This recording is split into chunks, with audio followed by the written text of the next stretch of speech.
آیه دکتر، دلم میخواد آخرین گفتگو با شما رو تو سال 93 به شعری آغاز کنم که فیت رابطه من و شماست. از 6 ماه پیش این شعر رو نگه داشته بودم که امروز خرجش کنم. فکر کنم مال ویکتور هوگو است که میگه الهی فندق بشی، سنجاب بشم گازت بگیرم، بعدش سمی باشی مسموم بشم برات بمیرم. تو گاز میگیری دیگه لازم نیست مسموم بشی بمیری، خودم اون تیکشو حل میکنم برات. از این شعر یخ بینمکت معلوم میشه که اوضاع نظام بدجوری گیجت کرده.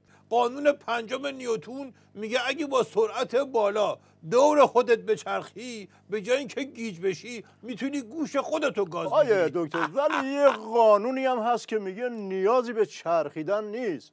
میتونی همینطور که بغل دست دکتر بزن بهادر نشستی دندون مصنوعی تو در بیاری و گوشتو باهاش گاز بگیری.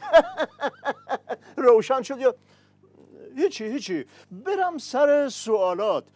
از اونجایی که به دلیل نشست و برخاست با شما به یک چهره استراتژیک تبدیل شدم که خیلی هم روم حساب میشه، از سوال مربوط به چهارشنبه سوری و حواشیش میپردازم به یه آتیش دیگه که از مجلس خبرگان زد به ریش عظما. مگه قرار نبود خبرگان ملک طلق عظما باشه؟ پس چطور 1/3 رأی دادن به حاجی رفسنجانی و با نعلین خیس زدن تو پوز مبارک مقام عظما؟ اینقدر پوز ایشونو جلوی این امور همینجوری خرج نکن دیگه. آقای دکتر، فلسفه وجود خبرگان این بوده که نوچه مقام عظما باشن، ازش دفاع کنن، ولی حالا رأی انتخاب رئیس خبرگان خود عظما باید 1000 خفت و خاری رو تحمل کنه، آخرش هم 1/3 خبرگان بهش بگن.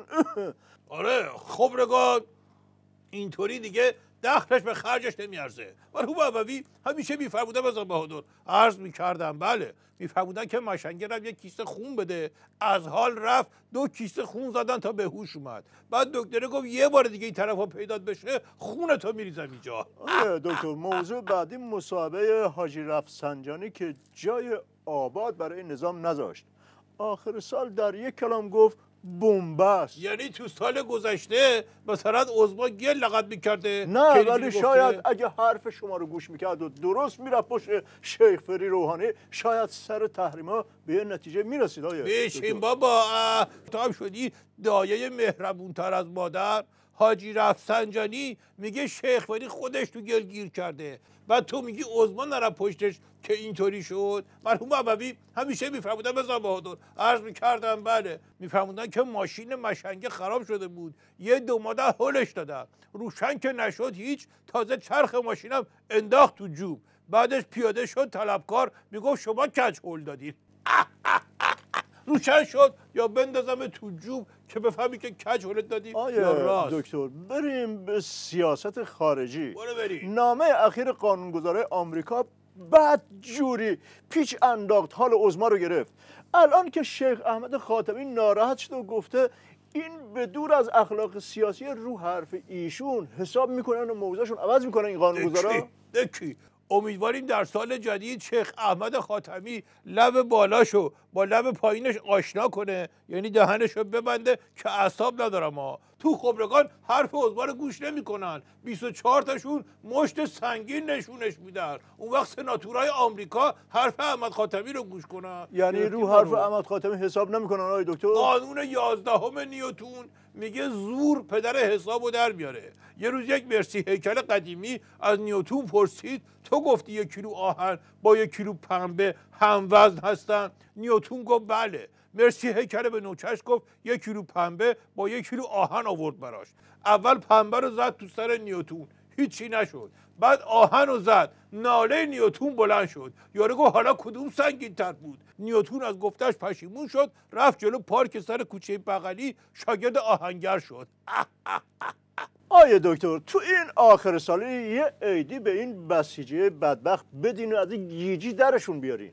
بالاخره توافقات پشت پرده و سمت سوی مذاکرات چیه؟ دکی ما به مجلس نگفتیم به بسیجی‌ها بگیم. مرحوم ابوی همیشه میفرمودن بزن بهادر، عرض میکردم بله، میفرمودن که یارو عصبانی از خونه اومد بیرون، سر خیابون تاکسی گرفت، راننده گفت کجا میری؟ یارو گفت ناکس، من به بابام نگفتم کجا میرم، اون وقت به تو بگم. دکتر یه پیشنهاد دارم. مقام عظما بگن مرگ یه بار، شیون یه بار، دماغو بگیره و جام زهر رو یه باره بره بالا، تمومش کنه دیگه. قربونت برم، روز به روزش قیمت داره، یه باره نیست که تموم بشه. حکایت شوته است که سوار اتوبوس شد، راننده گفت بلیطت کو؟ شوته گفت اگه آدم بودی دیروز که بهت بلیط دادم پاره نمی‌کردی.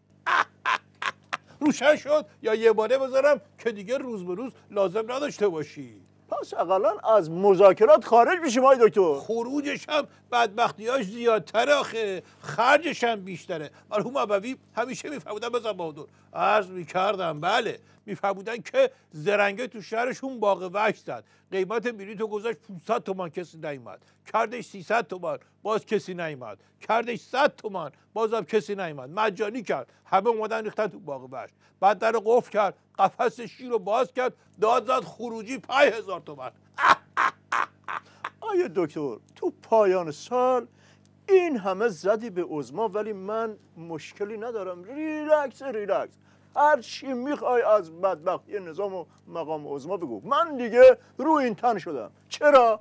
به خاطر سخنرانی بسیار گویای مقام عظما در حضور خبرگان شقروده 1/3 یک تصویر تمام نما از بدبختی نظام ارائه دادن که 100 تا از این بد و بیراهای شما براش نوازشه.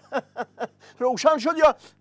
به هر حال مقام عظما گفتن ما میدونیم در مقابل تحریما چی کار کنیم، برنامه‌شو داریم. این برنامه ریزی به درد شیرمانی سر بسیجیای دلواپس هم نمیخوره.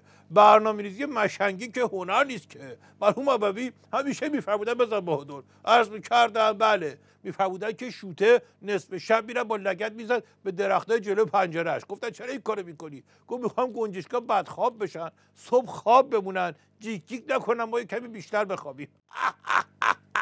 میخوام بگم زندگی مقام عظمای ولایت هر روز به شدت مشغول اثبات اینه که تازه کجاشو دیدی، این که چیزی نیست. آیا دکتر من ریلکس بودم ولی تو ریلکسی منو به هم زدی. قربونت برم، من به هم نزدم، عظما به هم زده. این استراتژی است که تو یاد مقام عظما دادی. آخر ساله وقتی از اول سال با دعوا شروع کردیم، آخر سال با صلح هیچ هم با دعوا شروع نکردیم، با صلح و صفا شروع کردیم.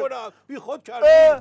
استراتژی به جل نشسته، تو داری پشت مقام عظما نداری.